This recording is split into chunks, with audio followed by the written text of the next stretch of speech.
There's something undeniably addictive about a film with a great mystery at its core, and there are plenty of these movies just begging to be discovered. From psychological puzzles to harrowing whodunits to brooding procedurals, here are some great mystery movies on Netflix you should watch before they're gone.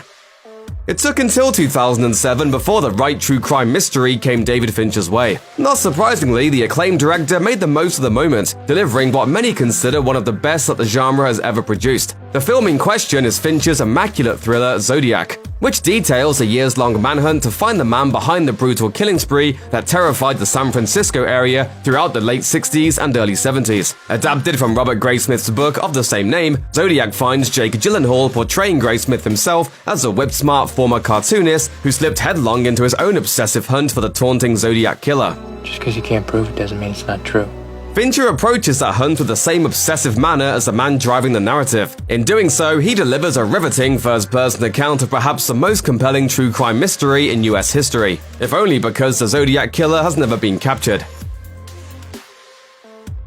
He's featured prominently in two of the biggest trilogies in movie history, and even portrayed one of the MCU's original evil villains. But there was a time when Hugo Weaving was just a little-known actor trying to make his way in the Australian indie scene. And while common knowledge would say that Weaving's rise to prominence came when he suited up as Agent Smith in 1999's The Matrix, the truth is, it actually began with a wickedly duplicitous turn in 1998's Aussie thriller The Interview. There's a good chance you haven't even heard of The Interview. So let us tell you two things. It's a first-rate crime thriller fueled by a fascinating central mystery, and it features what may be the best performance of Hugo Weaving's career. We should also let you know that, like many of the great mystery films out there, The Interview's narrative takes the unreliable narrator approach, and the narrator here is Weaving's Edward Fleming, a seemingly poor soul who's fallen on hard times. The film is contained almost entirely inside an interrogation room, with Fleming playing the part of the wrongfully accused as a pair of forceful detectives present their case and try to wear him down. About halfway through The Interview, something happens that spins the entire narrative on its head. In turn, the film unravels into a daring cat-and-mouse game that has as much common with the usual suspects as the work of Agatha Christie.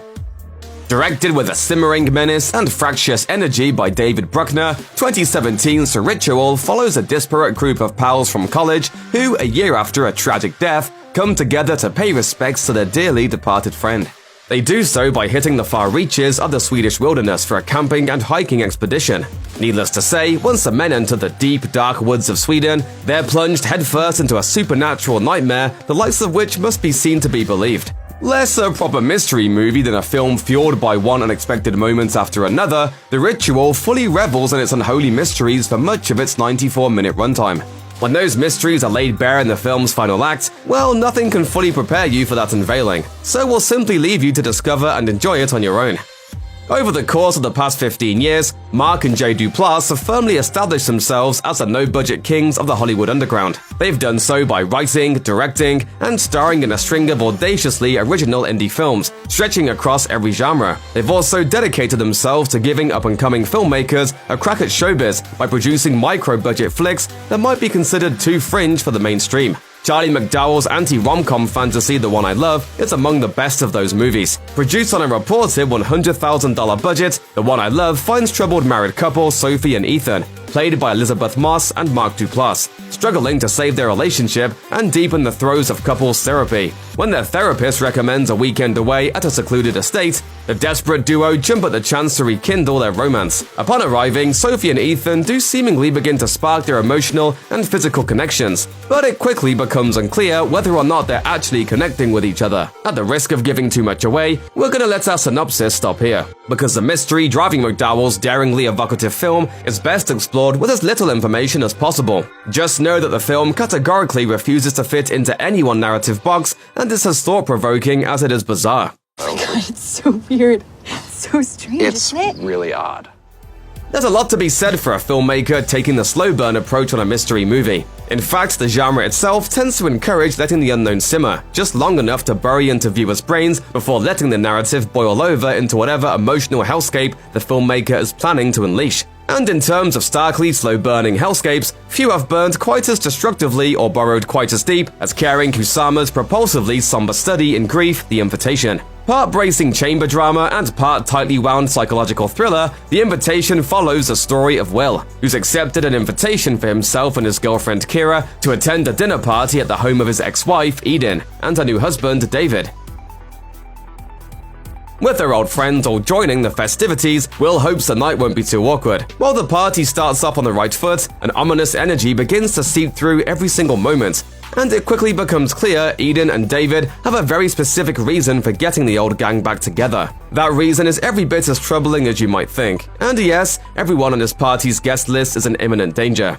There's something very strange going on here, and no one is saying anything. As the tragedy unfolds, Kusama meticulously ratchets up the tension and guides the invitation toward a finale as genuinely shocking as it is utterly inescapable, with viewers left to wonder if anyone will make it out alive. In the Shadow of the Moon is a story of ambitious beat cop Thomas Lockhart and his charmingly unmotivated partner. In 1988, they happen upon a rash of wildly unusual deaths that tease the possibility of a serial killer. When that possibility is confirmed, the night takes a turn for the surreal. After being trapped by Lockhart in the subway, the fierce but youthful-looking killer reveals intimate details of Lockhart's life before she seemingly dies. 9 years later, Lockhart is made detective and is in utter shock when, on the anniversary of that fateful night, the killer resurfaces for a fresh wave of mayhem. Nice to see you again.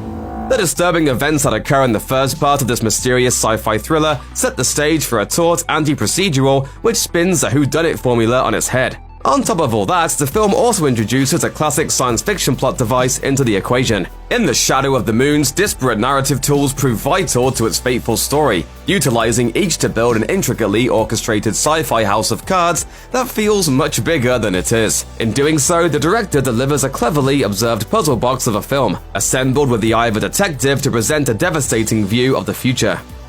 If there's one inherent truth about the mystery genre on the whole, it's that mood and atmosphere can make or break a movie. If you're a fan of writer-director Osgood Perkins' work, you already know that mood and atmosphere are his specialty. But just in case you haven't caught up with his 2016 haunted house thriller I Am the Pretty Thing That Lives in the House, you should know that it's all but consumed by both. Perkins' bone-chilling story is also a masterwork of minimalist horror. The burgeoning author indeed keeps this movie surprisingly compact. He uses just a single location and 3 central characters to sow the sinister seeds of a brooding psychological thriller, fueled by a finely spun fiction bleeding horrifically into real-world drama. That drama opens with Ruth Wilson's Lily taking a job as a live-in nurse to a famed horror novelist. The moment Lily moves into the house, unsettling events begin to occur that may or may not be tied to the macabre narrative of the writer's most famous book. As the story unfolds, it becomes increasingly unclear whether that book is fiction at all, and the answer may not bode well for anyone in the house. In exploring that possibility, Perkins crafts a bold, meticulously paced haunted house chiller with gothic energy to spare.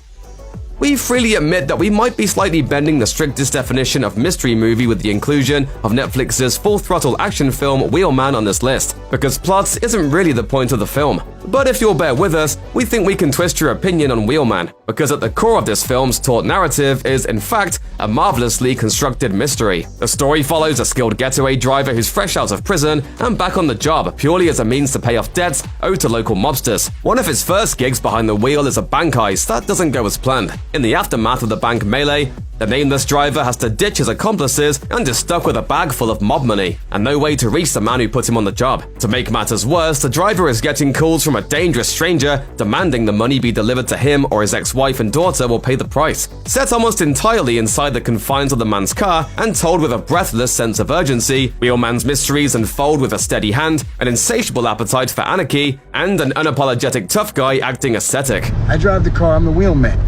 Okay? That's it. End of story. Along the way, Wheelman all but reinvents the action movie by framing its chaotic spirit with what's essentially an Agatha Christie-styled mystery. And yes, that's every bit as exciting as it sounds. Over the past decade, Norwegian author Andre Overdal has proven himself to be a bold and brilliant filmmaker. After blowing the doors off the found footage genre with 2010's utterly superb Trollhunter, Overdal returned for a journey deep into unsettling territory with his 2016 follow-up The Autopsy of Jane Doe. While it doesn't innovate with quite as much zeal as Trollhunter, Jane Doe still finds Overdal taking a daring new approach to well-worn genre tropes, this time in service of casting a manic web of menace over the mystery horror subset. What's that for? Make sure he's dead. Overdahl expertly subverts every cliché he can conjure within the film's bracingly eerie narrative, which follows a father and son coroner team who set about to identify the body of a young woman and figure out how she was killed. Like the best horror mysteries, answers only raise more questions as the film ominously propels itself toward a shockingly sinister finale, as thrilling as it is terrifying.